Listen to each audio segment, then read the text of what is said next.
નમસ્તે, હું છું ડૉક્ટર વિધિ ફિચરિયા, MDS એન્ડોડોન્ટિસ્ટ. આજે મારી પાસે પેશન્ટ આવ્યા છે. એમને એક સરસ મજાનો ક્વેશ્ચન પૂછ્યો કે ડાયાબિટીસ છે તો દાંત સાફ થઈ શકે. તમને કેટલા વર્ષથી ડાયાબિટીસ છે? 2-3 વર્ષથી.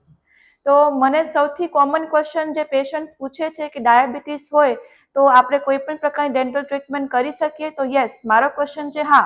કોઈ પણ પ્રકારની ડેન્ટલ ટ્રીટમેન્ટ આપણે ડાયાબિટીસ કે હાઇપરટેન્શન હોય તો થઈ શકે છે. અને બીજી એક શું થાય છે કે આપણી બોડીની અંદર ગ્લુકોઝ વધી જાય છે. જેથી આપણા બોડીની અંદર ગ્લુકોઝ વધે છે તો ગમ્સની અંદર પણ ગ્લુકોઝ વધે છે. તો એ ગમ્સની અંદર ગ્લુકોઝ વધવાથી આપણા પેઢા ફૂલી જાય છે, લોહી નીકળે છે અને પેઢા દુખવા લાગે છે. તો ડાયાબિટીસ કન્ડિશનની અંદર આપણે દાંતની પ્રોબ્લેમ વધી જાય છે નોર્મલ પર્સન કરતાં.